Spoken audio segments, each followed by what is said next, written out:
శాఖ మీద మాట్లాడే నైతిక హక్కు జగన్ కోల్పోయాడు. ప్రకాశం జిల్లా సింగరాయకొండలో ఒక హాస్పిటల్ ఉంది. మా ప్రభుత్వంలో దాని 30 పడకల ఆసుపత్రిని ట్రామా కేర్ సెంటర్ అభివృద్ధి చేద్దామంటే 30 పడకల ఆసుపత్రిని 6 పడకల ఆసుపత్రిగా మార్చిన ఘనుడు గత ముఖ్యమంత్రి. ఈ రోజు ఆసుపత్రిలో మేము ఏదో చేసామని కొత్తగా ఆసుపత్రులు ప్రారంభిస్తుంటే పిల్లలు లేకుండా చేశారన్నారు. కొత్తగా ఏర్పడే ఆసుపత్రిలో అదనపు సిబ్బందిని కేటాయించేందుకు కూడా మా కేబినెట్ లో నిర్ణయం తీసుకున్నాం. గత కేబినెట్ లో నిన్న జరిగింది కదా, ముందు కేబినెట్ లోనే కొత్త స్టాఫ్ తీసుకోవడానికి తీసుకున్నాం. వసతులు లేకుండా పిల్లల భవిష్యత్తును కాజేయాలనే ఆలోచన మాకు లేదు. ఇండియన్ మెడికల్ కౌన్సిల్ లో మనకి ఇచ్చేటువంటి ప్రకారం ముందుకెళ్తాం, కానీ ఇక్కడ ఎవరు కూడా చేయలేదు. కేంద్రం ఇచ్చినట్టు మేము ముందుకు తీసుకుందాం. వైద్య ఆరోగ్య శాఖని పూర్తిగా నిర్వీర్యం చేసిన వ్యక్తి ఈ రోజు సిబ్బందిని ఉన్నారని చూపిస్తున్నారు. అవుట్ సోర్సింగ్ పెట్టి తన వారిని పెట్టుకుని చేశాడు. హాస్పిటల్ శానిటేషన్ ఇవన్నీ భ్రష్టు పడ్డాయి. వీటి కారకులు గత పాలకులు. అంటే ఈ 2 నెలల కొత్త వాళ్ళు వచ్చారా? మీరంటుంది ఈ 2 నెలల కొత్త వాళ్ళు రాలేదు కదా.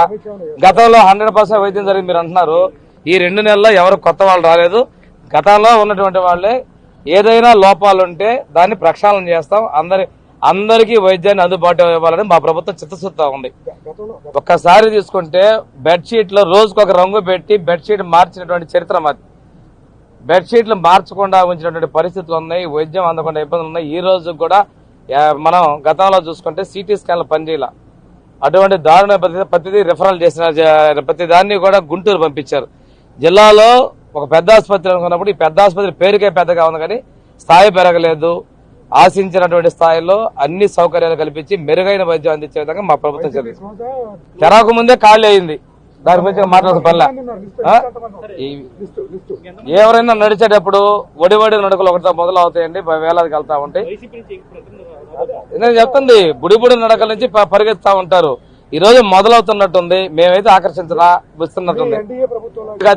మీకు అత్యంత ఆప్తుడు, మీరు ఆయన్ని అడిగితే సమాధానం బాగా వస్తుంది. వెయిట్ చూడండి. శాఖ మీద మాట్లాడే నైతిక హక్కు జగన్ కోల్పోయాడు. ప్రకాశం జిల్లా సింగరాయకొండలో ఒక హాస్పిటల్ ఉంది. మా ప్రభుత్వంలో దాని 30 పడకల ఆసుపత్రిని ట్రామా కేర్ సెంటర్ అభివృద్ధి చేద్దామంటే 30 పడకల ఆసుపత్రిని 6 పడకల ఆసుపత్రిగా మార్చిన ఘనుడు గత ముఖ్యమంత్రి. ఈ రోజు ఆసుపత్రిలో మేము ఏదో చేసామని కొత్తగా ఆసుపత్రులు ప్రారంభిస్తుంటే పిల్లలు లేకుండా చేశారన్నారు. కొత్తగా ఏర్పడే ఆసుపత్రిలో అదనపు సిబ్బందిని కేటాయించేందుకు కూడా మా కేబినెట్ లో నిర్ణయం తీసుకున్నాం. గత కేబినెట్ లో నిన్న జరిగింది కదా, ముందు కేబినెట్ లోనే కొత్త స్టాఫ్ తీసుకోవడానికి తీసుకున్నాం. వసతులు లేకుండా పిల్లల భవిష్యత్తును కాజేయాలనే ఆలోచన మాకు లేదు. ఇండియన్ మెడికల్ కౌన్సిల్ లో మనకి ఇచ్చేటువంటి ప్రకారం ముందుకెళ్తాం, కానీ ఇక్కడ ఎవరు కూడా చేయలేదు. కేంద్రం ఇచ్చినట్టు మేము ముందుకు తీసుకుందాం. వైద్య ఆరోగ్య శాఖని పూర్తిగా నిర్వీర్యం చేసిన వ్యక్తి ఈ రోజు సిబ్బందిని ఉన్నారని చూపిస్తున్నారు. అవుట్ సోర్సింగ్ పెట్టి తన వారిని పెట్టుకుని చేశాడు. హాస్పిటల్ శానిటేషన్ ఇవన్నీ భ్రష్టు పడ్డాయి. వీటి కారకులు గత పాలకులు. అంటే ఈ 2 నెలల కొత్త వాళ్ళు వచ్చారా? మీరంటుంది ఈ 2 నెలల కొత్త వాళ్ళు రాలేదు కదా. గతంలో 100% వైద్యం జరిగింది మీరు అంటున్నారు. ఈ 2 నెలల్లో ఎవరు కొత్త వాళ్ళు రాలేదు. గతంలో ఉన్నటువంటి వాళ్ళే ఏదైనా లోపాలు ఉంటే దాన్ని ప్రక్షాళన చేస్తాం. అందరికీ వైద్యాన్ని అందుబాటు ఇవ్వాలని మా ప్రభుత్వం చిత్తశుద్ధిగా ఉంది. ఒక్కసారి తీసుకుంటే బెడ్షీట్ లో రోజుకొక రంగు పెట్టి బెడ్షీట్ మార్చినటువంటి చరిత్ర మాది. బెడ్షీట్లు మార్చకుండా ఉంచినటువంటి పరిస్థితులు ఉన్నాయి. వైద్యం అందకుండా ఇబ్బందులు ఉన్నాయి. ఈ రోజు కూడా మనం గతంలో చూసుకుంటే సిటీ స్కాన్లు పనిచేయాల. అటువంటి దారుణ ప్రతిదీ రిఫరల్ చేసిన ప్రతి దాన్ని కూడా గుంటూరు పంపించారు. జిల్లాలో ఒక పెద్ద ఆసుపత్రి అనుకున్నప్పుడు ఈ పెద్ద ఆసుపత్రి పేరుకే పెద్దగా ఉంది, కానీ స్థాయి పెరగలేదు. ఆశించినటువంటి స్థాయిలో అన్ని సౌకర్యాలు కల్పించి మెరుగైన వైద్యం అందించే విధంగా మా ప్రభుత్వం చదివింది. తెరకు ముందే ఖాళీ అయింది. దాని గురించి మాట్లాడుతూ పనిలే.